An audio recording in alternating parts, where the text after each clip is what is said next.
Hello. I have been doing a lot of analysis on various different openings and kind of some openings finding some improvements and sometimes proving that variations are not as bad as it mentioned in theory, and this has not been like a major openings but openings that a lot of mediocre players, and even on a stronger side, they play a lot. But now I want to present new chapter to you.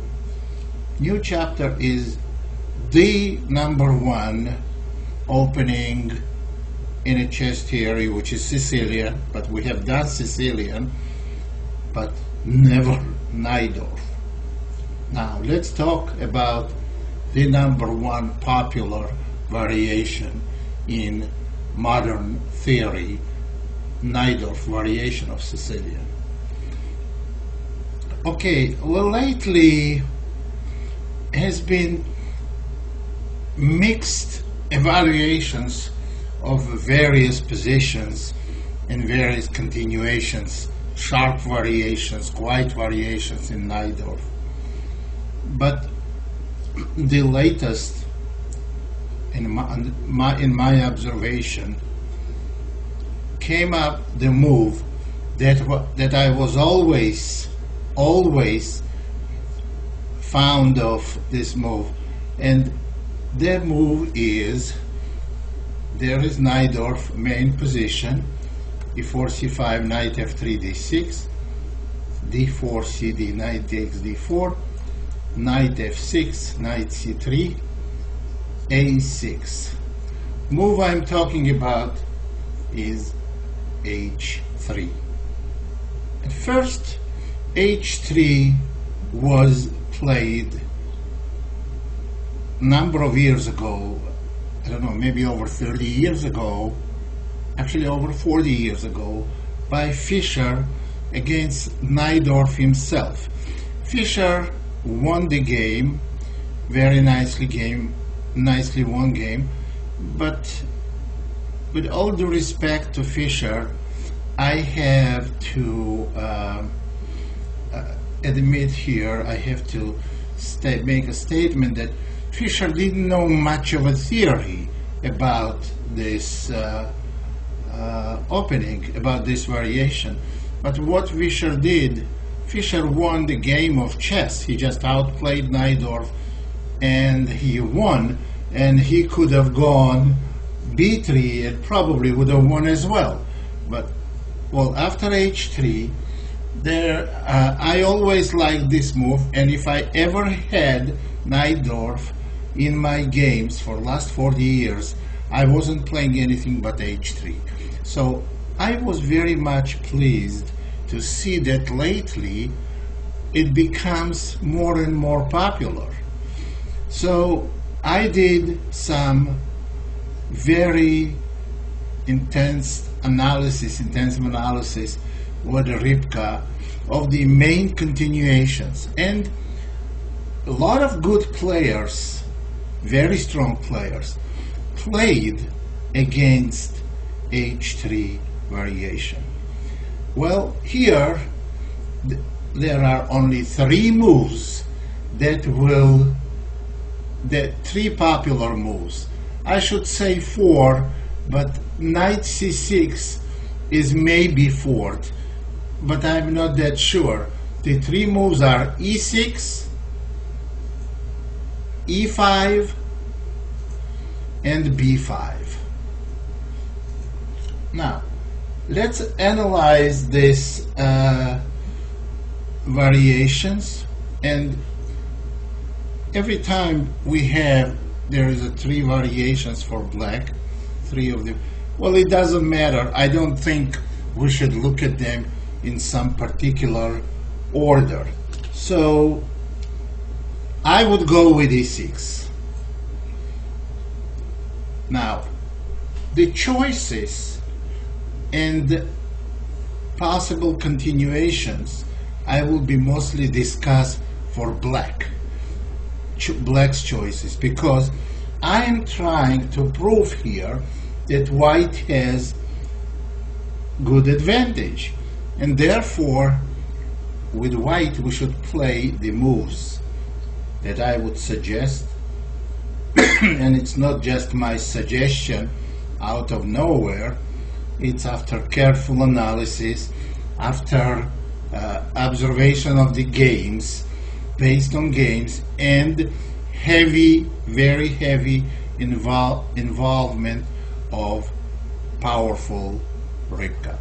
So after g4, the number one popular continuation is d5 in this case.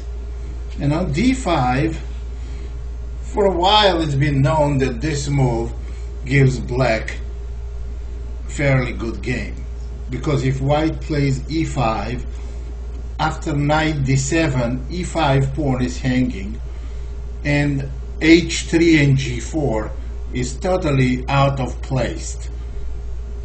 Black has very good case of French defense, and black possibly has an advantage as well.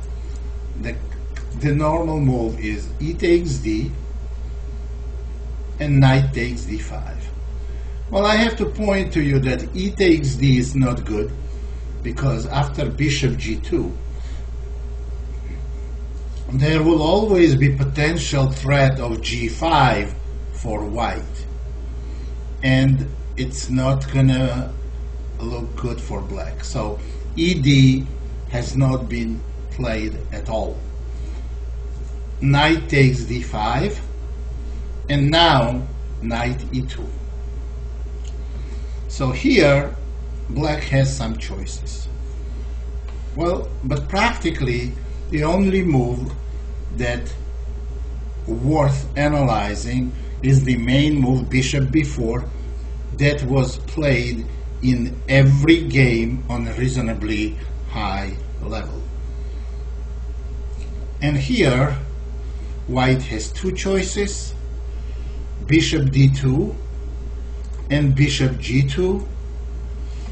More popular was bishop d2, but I would recommend bishop g2, because popularity based on well, a lot of people prefer this move without having careful analysis of this continuation. Here, after knight e2 and bishop b4, instead of bishop d2, instead of last move bishop d2 that was suggested, we play bishop g2, and now the best move for black, castling, and castle for white.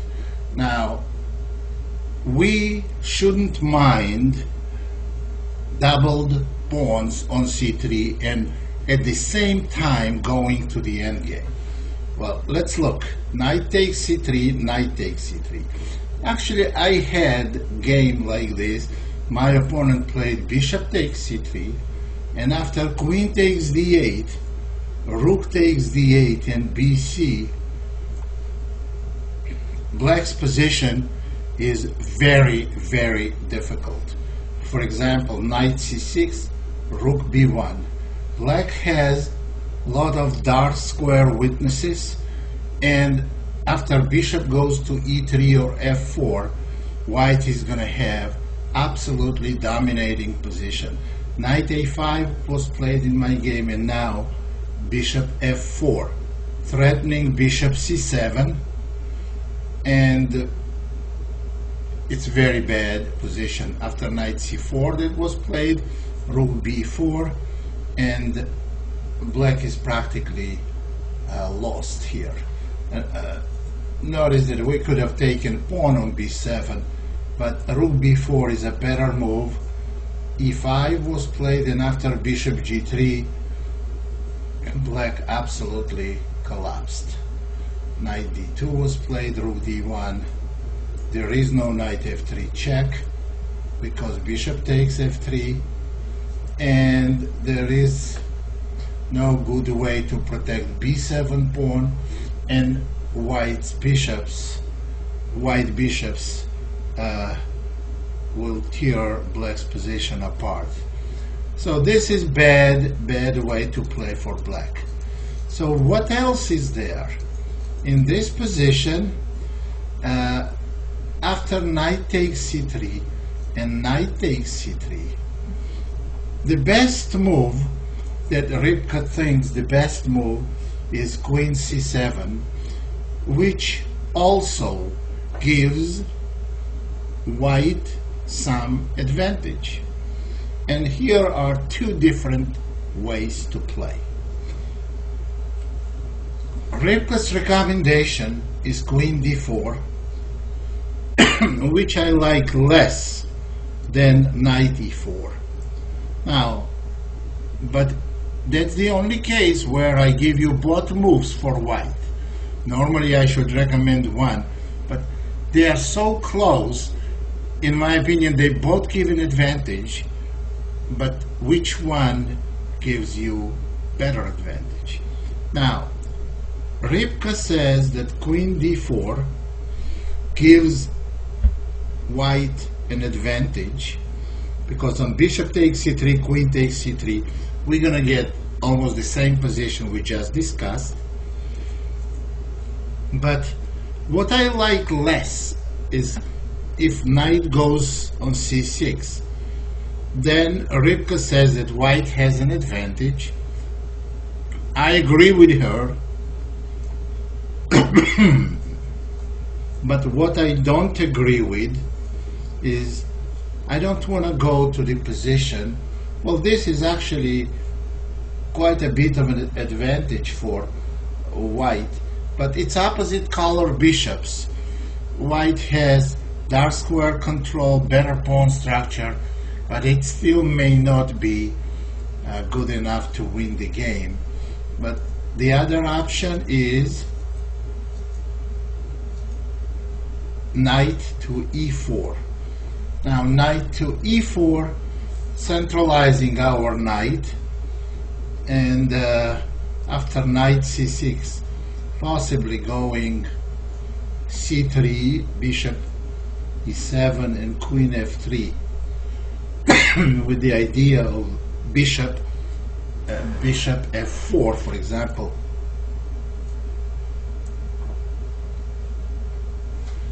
And white has good advantage, because when queen moves rook d1, white stands better. The only question is where the advantage is bigger, in queen d4 continuation or knight e4 in this position.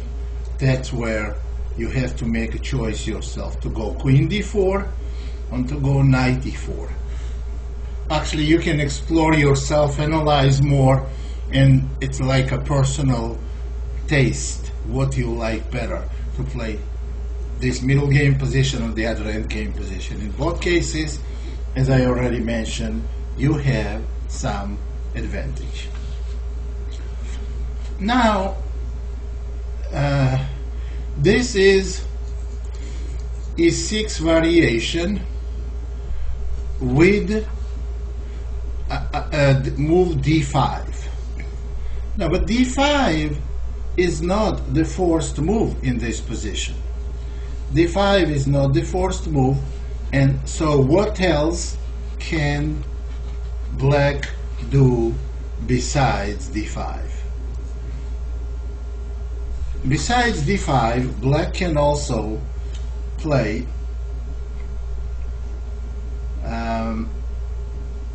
b5, which in most cases will transpose to bishop b7 variation in this position. b5, g4, bishop b7, bishop g2, and e6. So it's going to be kind of transposition. So I don't know, we can look at those positions with e6 move, g4, b5, or with b5 and then e6. Either way, we're going to get the same position. After bishop g2, bishop b7, and here white has some choices. White has some choices which way to play. There are two different plans, and what I would recommend strongly is to go here castle. Well, a3 is the most popular move, but I would want to castle here, allowing b4. You see, after b4, the e4 pawn is hanging. So what we do here is we go knight d5. This piece sacrifice was played before and was not that popular, actually played in 1 or 2 games only. E takes d, and bishop e7. Now, what is going on here? White has, black has an extra piece, and it may be very puzzling why white gave the piece. In this position, white has, after bishop e7, black wants to castle next. White has 2 moves. Actually 3 moves, but they can be considered as only 2 because rook e1 followed by knight f5 can be played in any move order. Knight f5 followed by rook e1. So let's look at them. This is one move, rook e1 on knight f5, and the other one is knight c6. Okay, I have a slight preference to rook e1 move or knight f5 move. It's the same move practically because one followed by another. And after knight f5, what we should look for is castle, rook e1, rook e8, and now white has to do something real quick before black develops a b8 knight. So what white does in this position goes g5, knight d7, bishop f4. And now here is the power of this piece sacrifice. So white should get at least 3 pawns, and in most of the cases it's not enough in the middle game. Here white gets 2 pawns only, never gets 3rd pawn, but has more than enough. And it's all on a piece position of the pieces. And I think the position is absolutely fascinating. Here is what happening on bishop f4, bishop f8. Those are the best moves. The other option, only other option is knight e5. But let's look at bishop f8 first. What should white do after bishop f8 is rook takes e8, queen takes e8, bishop takes d6. Taking on d6 is bad because black's b7 bishop is hanging. So a5, that's natural move, preparing knight a6. So after a5, black's position is nearly lost. After bishop takes f8, queen takes f8, and actually this is amazing how it happened. Queen d4. Now queen is glued to f8 square because of mate on g7. g6 cannot be played. So if black continues development. Then after rook e1, you see that black does not have any reasonably good moves. White wants to play rook e7. Rook e7 actually is very powerful. Rook e8 cannot be played because rook takes rook followed by queen g7 mate. So black's position here, according to Rybka, is totally lost. And in my opinion, this is fascinating piece sacrifice. Well, I was taught that when you sacrifice a pawn, you must have compensation, and that can be better pawn structure, activity of the pieces, or positional compensation. But when you sacrifice piece, you better have something very concrete. And this position is really, really bad for black. But now let's go back and analyze black's option, knight to e5. So knight e5 move is the only alternative to bishop f8 move. So let's look at knight e5. Bishop takes e5, d takes c, but hardly anyone will play knight e5 because after d6, in this position, black loses its bishop because bishop on e7 and on b7 are hanging. Bishop f8,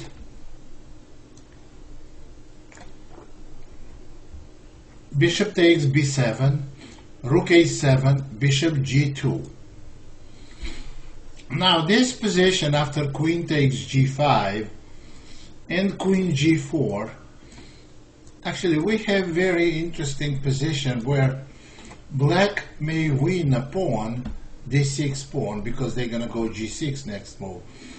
But after a3, ba, and rook takes a3, white has very good compensation. For example, on bishop takes d6, rook d3, or then rook d1, and bishop c7, rook takes, and rook d1 or bishop c6, and also rook a1 here.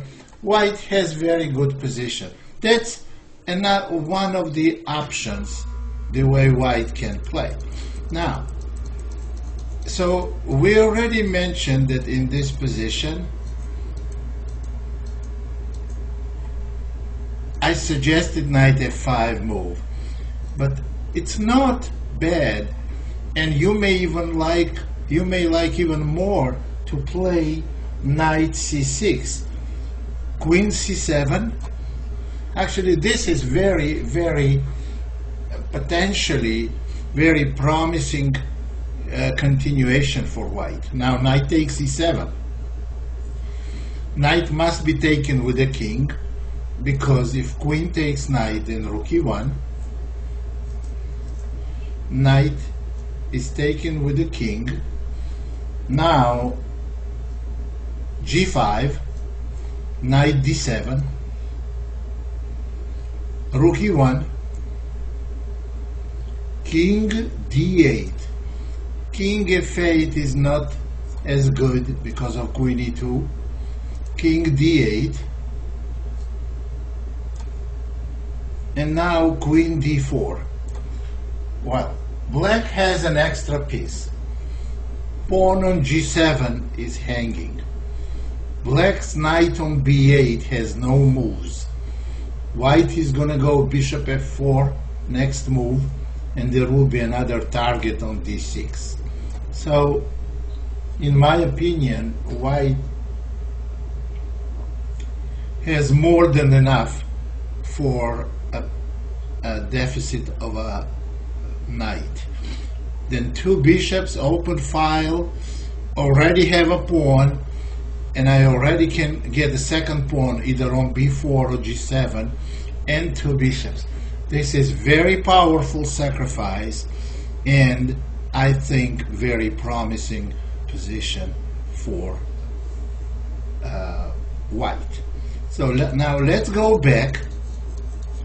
So that shows us that in this position we don't have to play a3. In a huge majority of the games, white played a3. And that's to stop b4.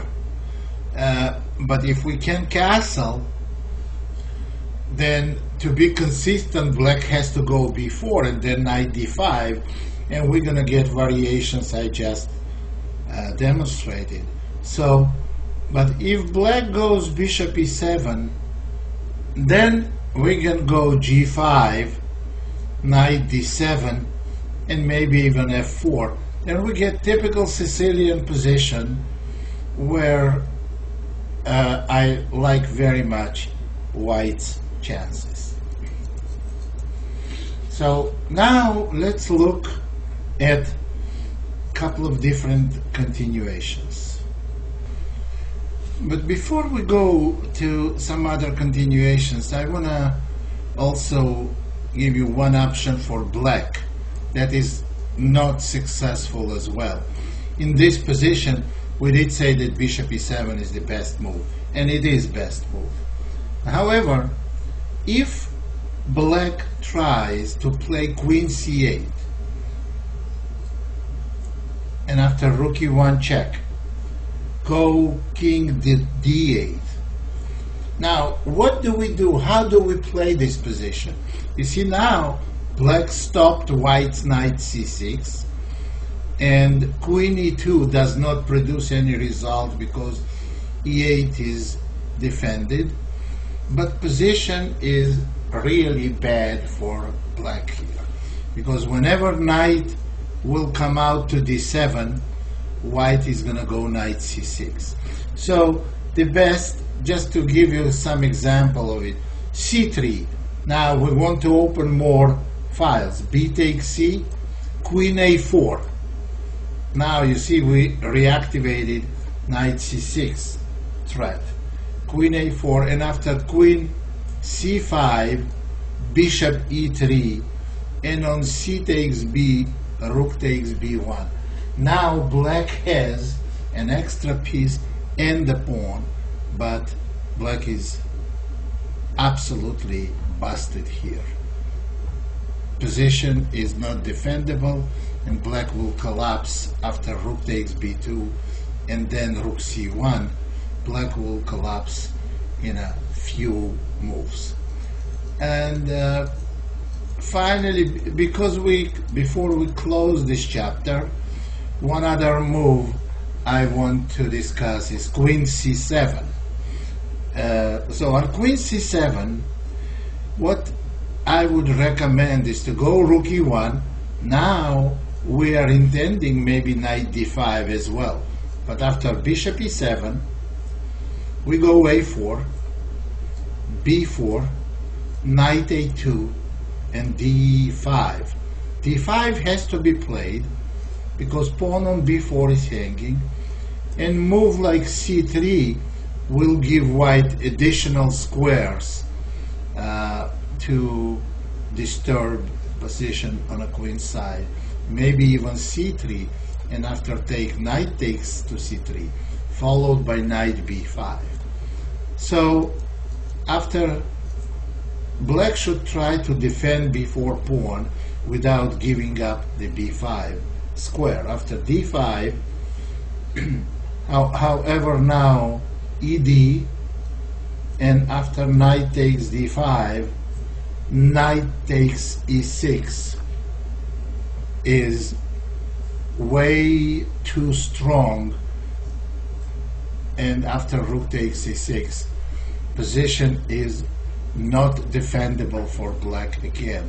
The knight is hanging, the bishop g5 threat is coming up, queen e2 is coming, and you can spend a few minutes with any of your computer programs, and you will see that black is going to collapse in a very, very few moves. So that more or less is this is a critical position, I would say, after castling, and black has difficulties handling this position. b4 cannot be played, queen c7 will be met with rook e1, and continuations like bishop e7. Actually, bishop e7 can be met with e5 as well. And now if black takes the bishop on g2, then e takes f will win material for white. And if black takes the pawn on e5, after bishop takes b7, black is gonna absorb some material losses. So this position, I think, highly favorable for white, and that will close this chapter. So now let's talk about a different move in this position, the move e5. And before we start, let's do the summary of e6. In most of the cases, so we determined that e6 is merging with b5, so we should treat e6 and b5 as one continuation, because after g4 there is no better way to play for black here than e6, and we're gonna get to the position we just analyzed. Now let's go with e5 move. We should go to e2. Black goes bishop e6. That's the move that would make sense. That's why black played e5 and g4. Now here black has thematic d5 continuations, which is very bad for black, because white simply takes, and after knight takes, bishop goes to g2, knight is hanging, must take on c3, and now we exchange queens, take with the knight on c3, and white has very big advantage. They have very powerful bishops, and potentially they're going to play knight d5 check, and they're going to castle on the queen side, and they have big advantage. Even if black manages to play bishop b4, actually on bishop b4 we can even castle short, and we already discussed position type where two bishops and open file b is a big advantage. Not to mention that there is a possibility of going in this position f4, and if black takes, black's king is very vulnerable. And notice that even though the queens are off the board, this position is very far from being considered as endgame position. It's not. For example, on king b6 will be one check, and on king a7 bishop takes c6 followed by checkmate. So this is not a good way to play, and most of the players know it, and d5 is not going to be played. Bishop e7, and that's what we need to discuss. It's the best move. Bishop g2,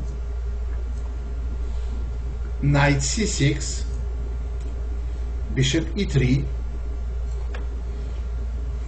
and this is typical way to play for both sides. Now if black castles, white is gonna castle and then go knight g3 and knight f5.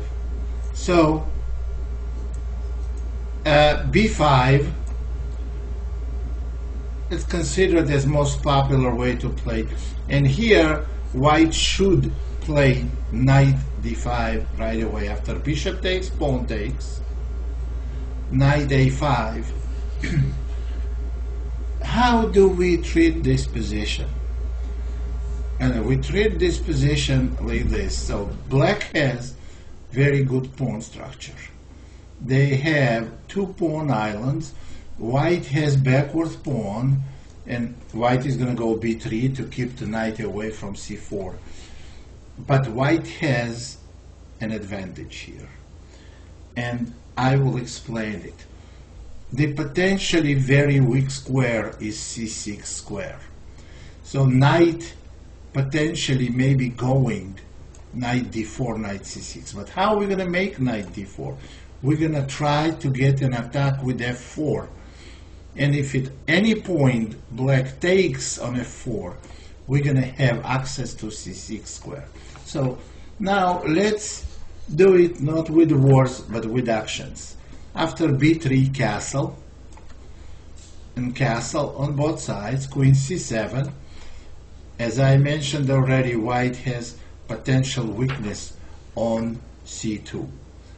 Queen c7, knight g3, g6, knight f5 has to be prevented, and after g6, a4, b4, queen d2, attacking b4 pawn, rook a b8, and now f4. Now this position I carefully analyzed with Ripka. Ripka says, actually, I thought white was better, but Ripka thinks that white is much better than I thought it was. So that gives serious advantage for white.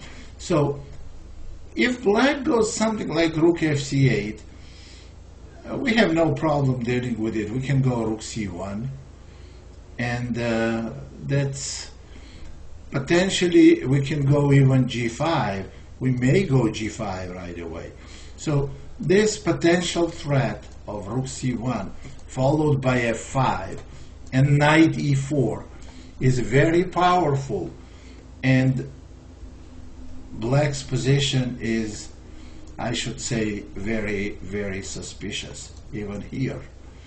Okay, so this, this type of positions where we don't have some concrete continuations can be analyzed forever. We can go and show all different kinds of continuations, but nature of position is not going to change. And this position is known as better for white, and some best, well, some this type of positions, basically this type of position. Some best Najdorf variation players, such as Gelfand, he himself lost very painful game with black, and he himself, he's probably one of the best Najdorf players today alive, and he himself avoids those positions for black. White has an advantage here. But what is then what is the best way to play for black? Now, recently, after h3, in some tournaments, and they consider now this as a best continuation, and even Carlsen played just a little while ago, maybe like a week or two ago, g6 continuation. g6, they want, in a way, to show that h3 is a waste of time.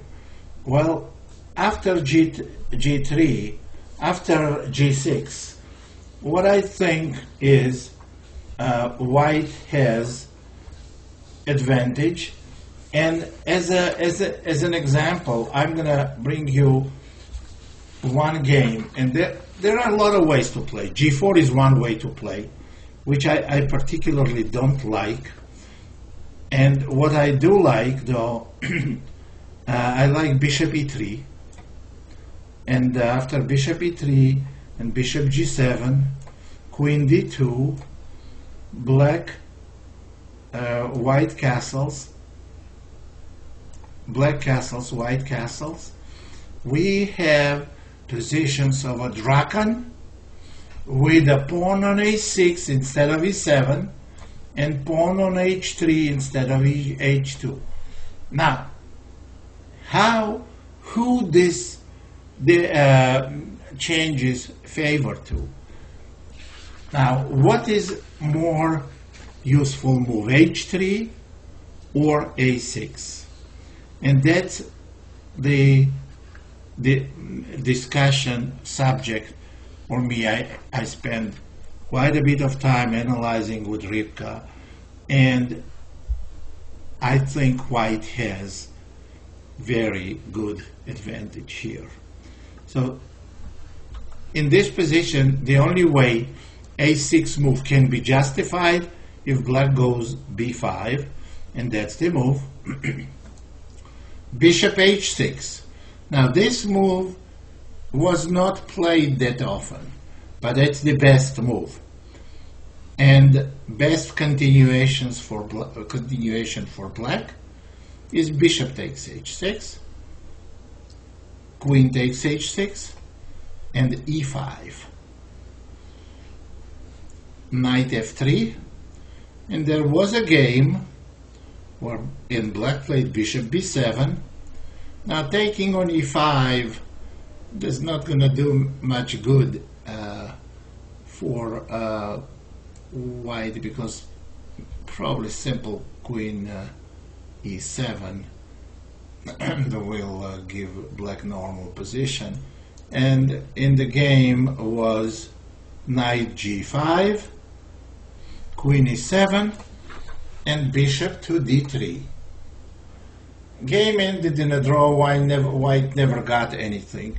You see, the problem that black goes knight d7 followed by rook c8, and white's attack on the king's side is not as effective. Now, this is the position, the key position of the whole variation, and maybe the key position of all h3 system. In this position, according to Rivka and according to my comparison on a few different positions, we came to conclusion the move is h4 and not bishop d3. And we came up with some very fascinating continuations. b4, knight d5, of course, has to be taken with bishop pawn takes on d5, knight b d7, and h5. Of course, we know that h5 does not create really such a great threat, because on hg, black is going to take fg, and it's not going to be that dangerous for black. However, after h5, knight c5, and here knight c5, in order hg, fg, black is covering with a knight e6 square. And here, after rook h4, it's interesting to watch how game develops and how quickly white plays some most unusual way on the king's side. Rook h4. At this point, attacking simply b4 pawn, and rook a b8, king to b1, just prophylactic move, rook f to c8, and the combination that is performed by white leads to a forced win, which is very difficult to see for any human, and I think it's very difficult to assess for any computer program. The combination is bishop takes a6, deflecting black's knight from c5 square. Now, knight takes a6, and this comes to some most incredible continuation. Knight takes h7, knight takes h7, and hg. Now, I want to emphasize again that this variation may be critical for evaluation of all h3 system, because g6 is something that is played lately a lot.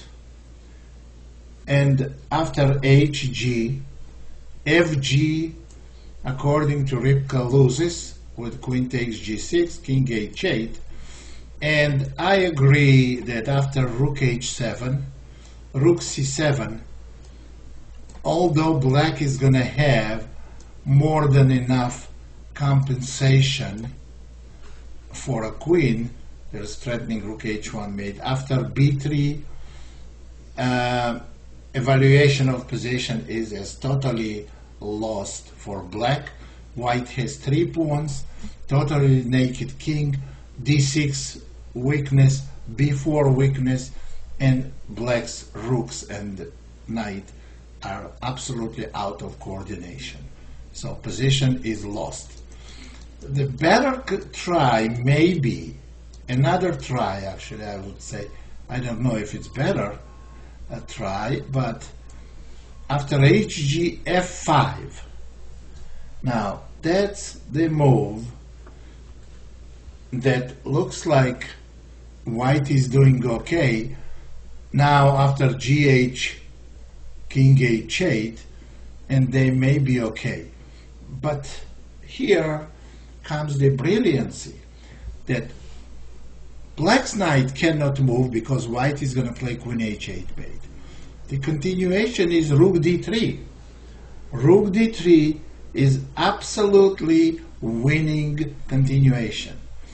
The threat, real threat, is g takes h. For example, on something like knight c5, g takes h, king h8, rook g3, followed by rook g8 check, and white's king, white's queen and rook will absolutely devastate black's king's position. So black has in this position an option of f4 to keep white's rook away from g3, but after f4, g takes h, king h8, and rook g4, position is totally resignable for black, because what white is going to do, simply rook h3 and then rook g8. Pawn on h7 cannot be taken because of queen f6, follow that mate next move, and there is no defense from rook g8, and if there is, the rook g8 square cannot be guarded, position should be resignable, and position is resignable. So this is very crucial variation for evaluation of whole system.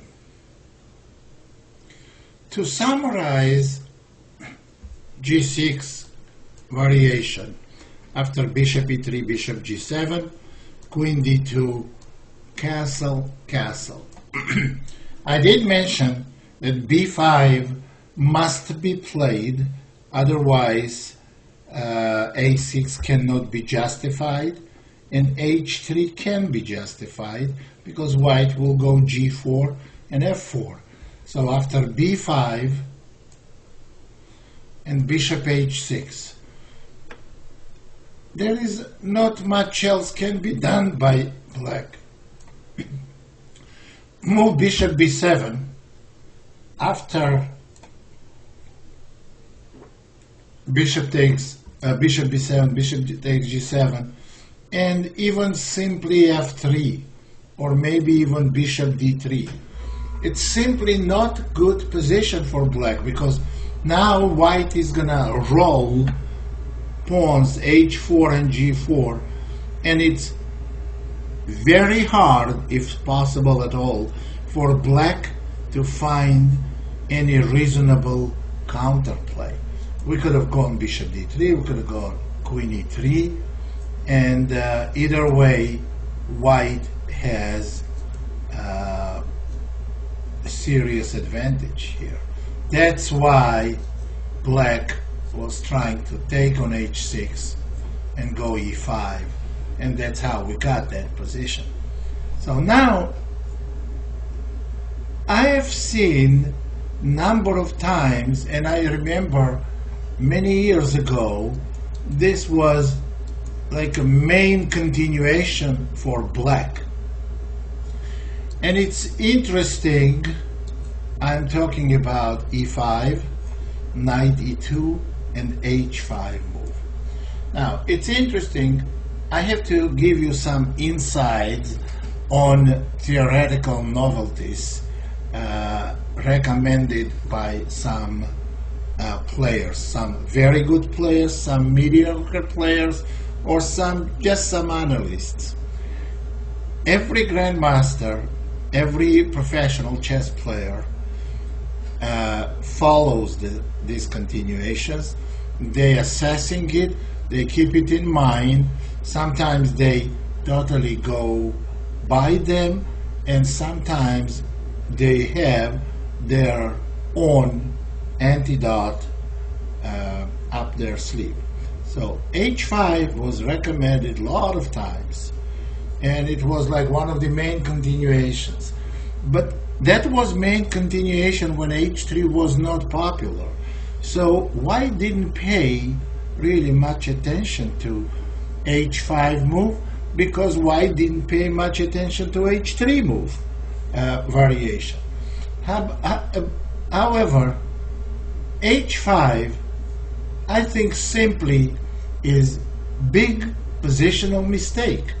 After bishop e6, we can simply go knight d5, or we can go bishop takes f6, queen takes f6, knight d5, and on queen d8, knight c3, bishop e7.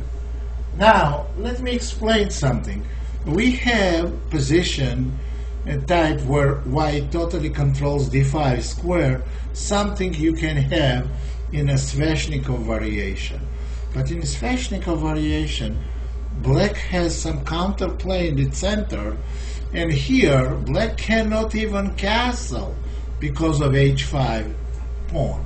So white has d5 square for nothing, and they're gonna go bishop c4, and they will completely dominate the board, the center and whole board.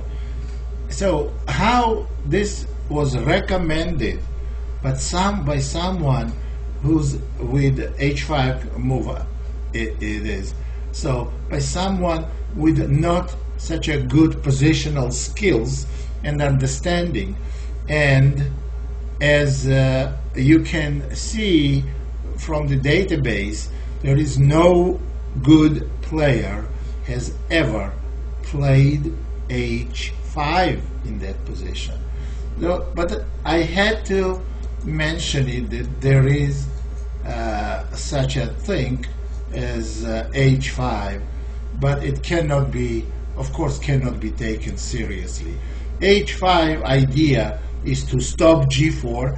Okay, black stops g4, but created number of different weaknesses, and this positionally unsound, bad move, cannot be recommended and cannot be taken seriously.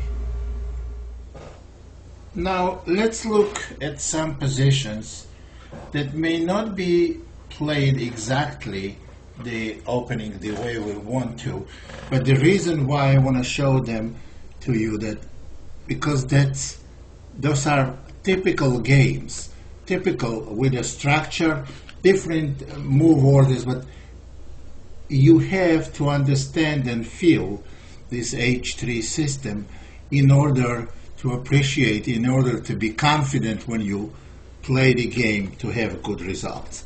So the first game, it's between two relatively, actually very strong masters. It was played, and after h3, e5, knight e2,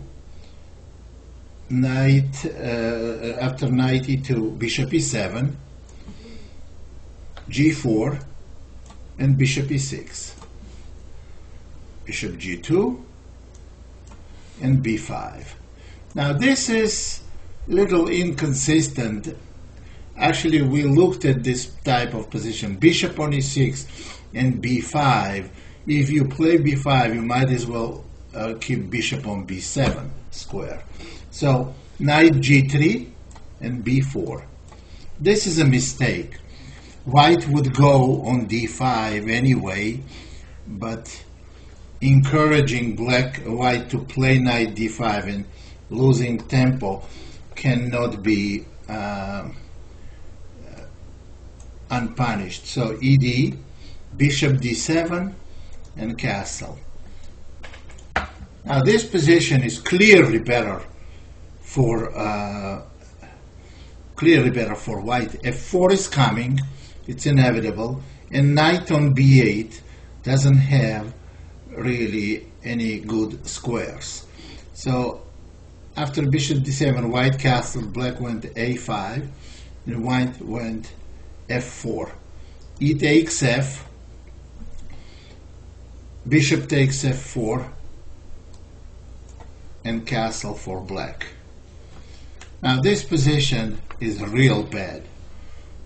White has concentration of the pieces on a king side and big lead in development. Queen e2, and now black wants to exchange dark square bishop. But before you exchange your bishops, you have your pieces, you have to develop them. Somehow they totally neglected. So after bishop g5, queen e3, that's a good move, forcing black to take. Queen takes f4. Now pawn on d6 is hanging, and there is no way to no time to develop. Rook a6 was played. Rook f2. As I mentioned, black is already lost. After rook f2, bishop b5, stopping rook f1 and maybe preparing knight d7. But after bishop b5, knight f5 comes, because bishop left d7 square, and this is very dangerous piece. And after rook e8, white simply won with knight d4, attacking b5 bishop and f7 pawn. There is no defense. After whatever black plays, after queen takes f7, there is a rook f1, the mating track on f8, and knight is coming to e6. Position is quite hopeless. So this is actually a very interesting game because it was typical. That's how black can play against you. You may face player like this. Black hasn't done anything terrible, but played very badly as far as the general plan was. So, and black lost quickly. Now, this next game was played in Chess Olympiad last year. I want to show you this game. I picked this game because it shows you different pawn structure that comes out from the same opening, from the same variation as we just looked, but you see how pawn structures may vary. So let's go with the e4, c5, knight f3, d6. We quickly make standard opening moves.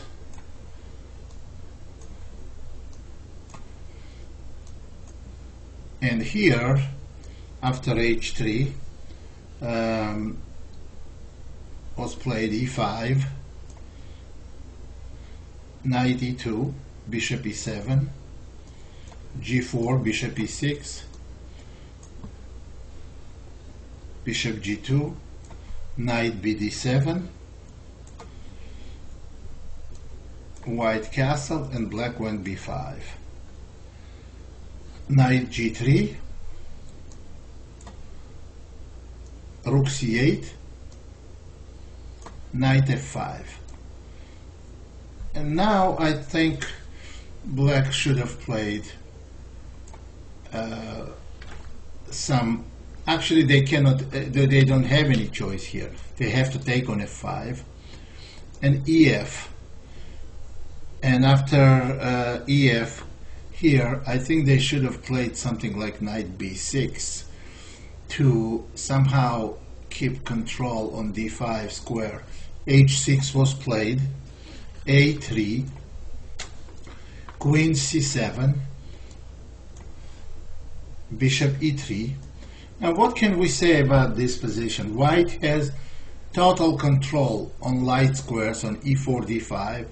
They have most powerful bishops on g2 and e3, and black has no useful plan in this position. After bishop e3, knight b6, queen e2, knight c4.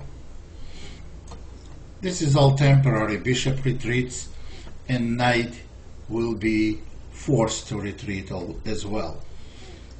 Bishop c1, queen c5, rook d1. White has very good grip on d5 square.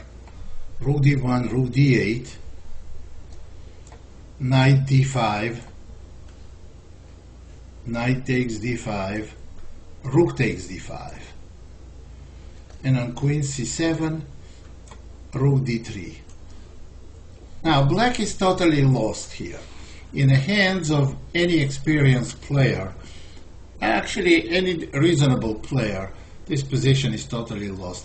White completely dominates diagonal and have potential of creating h4 and g5 attack. So black's position is totally lost. Black castled, white went a4.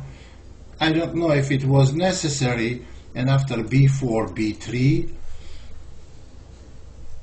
and as we expected, after bishop f6, with the idea of skewer and playing e4 and attack both rooks, white played simply rook a2 and knight a5, bishop d2, and white totally dominates the board.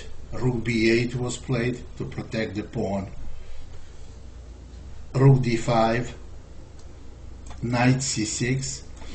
Actually, I have to mention that game was played not by such a strong players, but what is important here, it's not to be very strong player to play it correctly, but you have to understand the idea.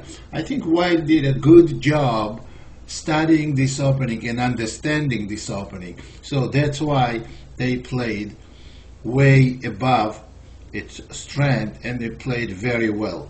Queen takes a6, rook fd8, queen c4, queen d7, and rook b5. I don't want to go on with this game because at this point position is totally lost for black. They are down a pawn. White has big positional advantage and two powerful bishops. Position is absolutely and unconditionally terrible. Now, what I want to do is I want to show you one interesting move in that black played. It was an experiment, but not very successful one, in the position that we already discussed. So we discussed after a6, h3, e6, g4, d5, ed knight takes, and knight e2. And in this position, instead of normal bishop b4, black played bishop c5. Now, this is not such a great move, and it didn't do black any good at all. So bishop g2, and black's idea was to go knight b4 and create threat to c2 pawn in case white takes. But white correctly took on d8, king takes, and they have very powerful move, bishop g5 check. They're gonna castle no matter what. f6, white castles with the check, king e7, bishop h4, and I've seen a lot of people being fooled in these types of positions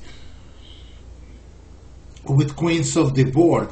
They think the position is it's end game, and they treat it, they said it's okay to be in the middle of the board with the king, but it's not. It's far from end game. There's a lot of firepower still on the board, and black's king vulnerable, and white has big positional advantage on top of it. Rook h1,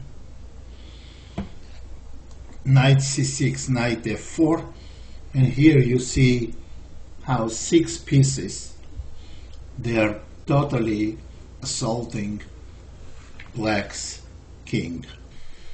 Black still played here knight d to e5, and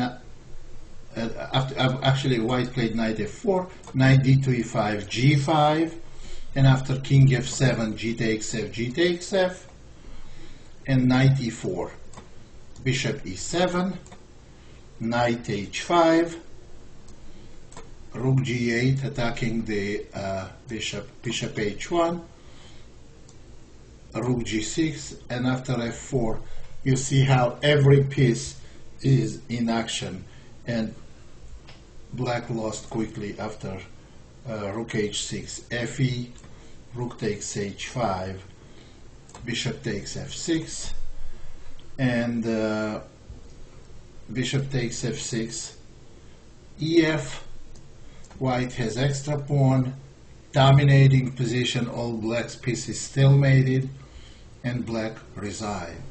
Was actually very, very good, typical way to play for white if black misplays the opening.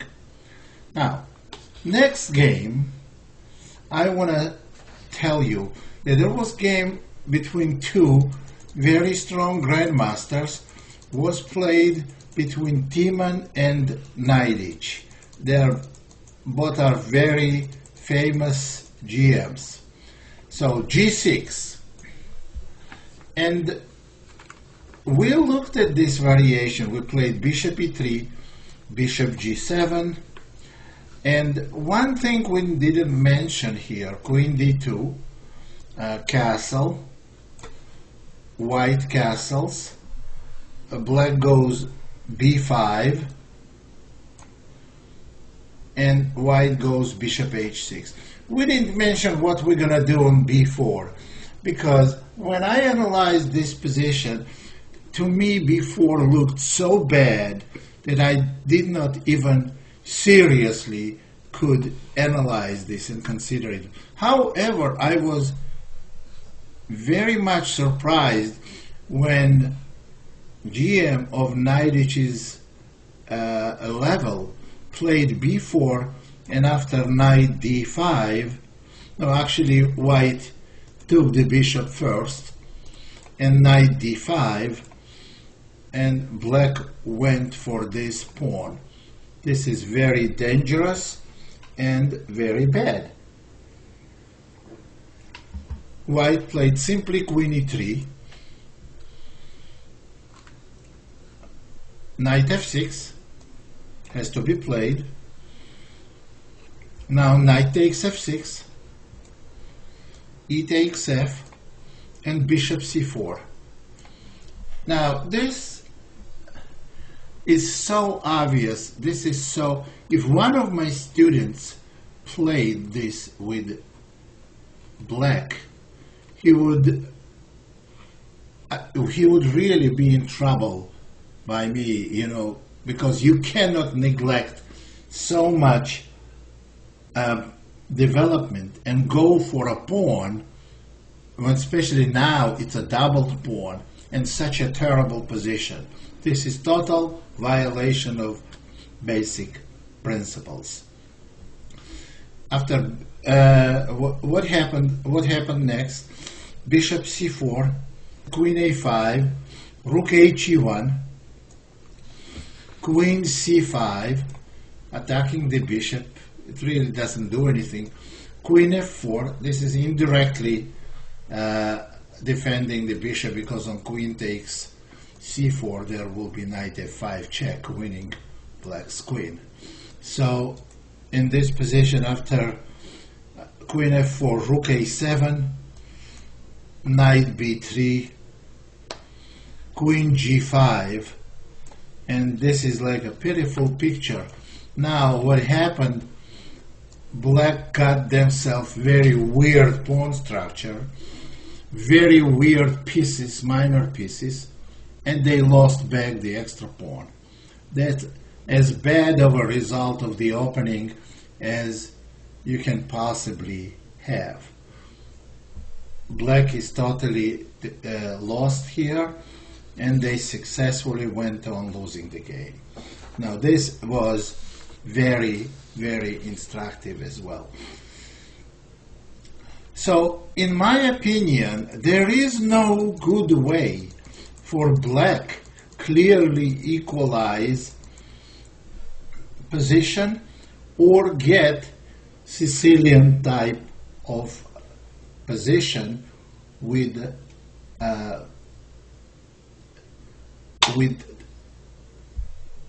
good chances for counterplay. It's very difficult to get the counterplay, and black has really have to do the homework in order to come up with something, some valuable suggestion.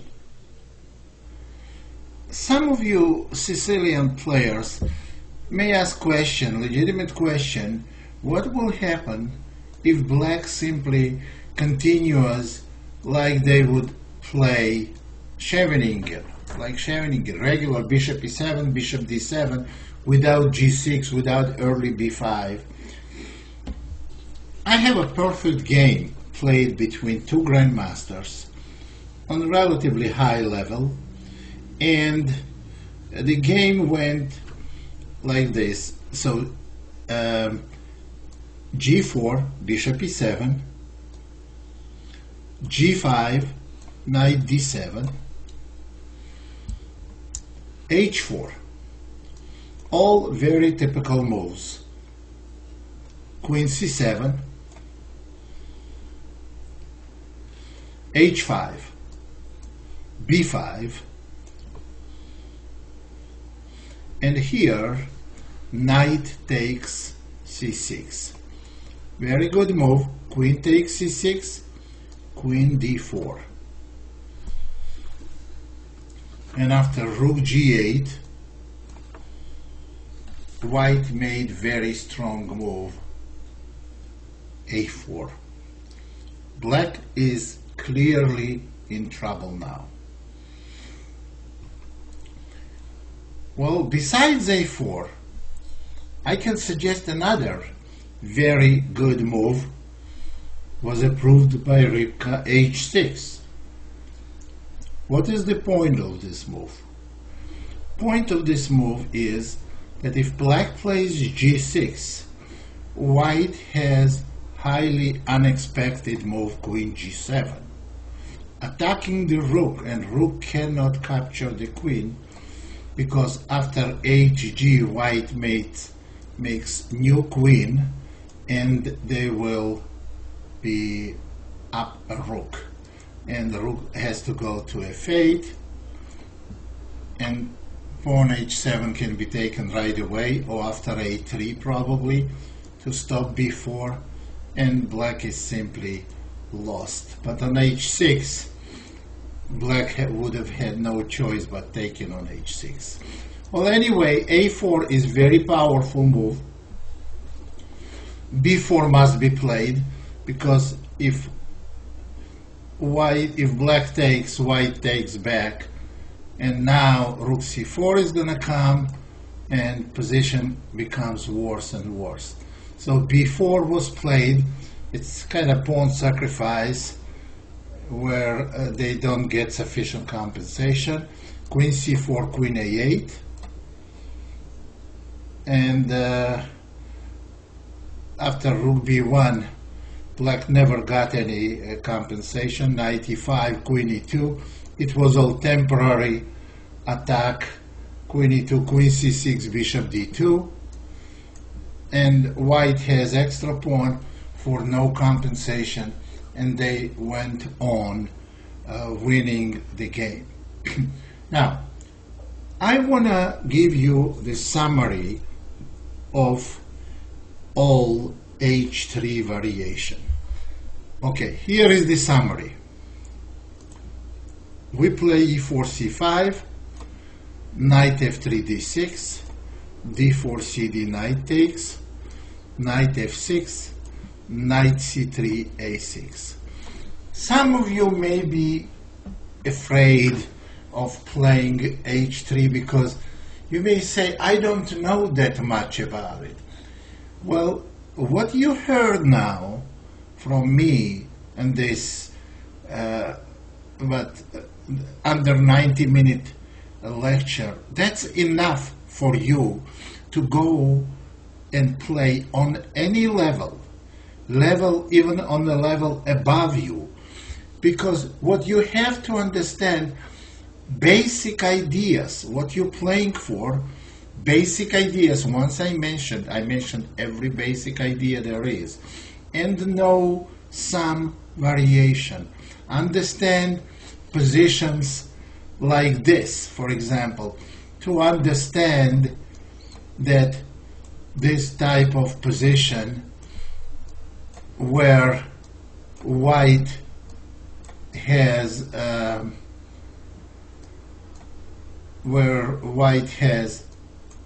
double pawn in endgame and totally ruined pawns, we have 4 pawn islands, and that's not good. But you have to understand this position. You look at this position in a way of potential dynamics, and this position is real bad. You may need more training on how to play this position, how to know them better. And I will be happy to assist on certain variations if you find a way of contacting me, through chessdvds.com. And I will be happy to assist, because I was the only one, maybe, after Fischer, that was really working on it. Maybe Fischer wasn't working on this h3 variation as much. He played just about everything, and h3 was one of them. But I was rigorously playing, and I liked this idea from very beginning. And then I didn't have much followers, and now, after a few decades, now this becomes a very popular continuation, and that makes me very happy. So it's reinstated, some new ideas been input there, and variation now, I should say, gives white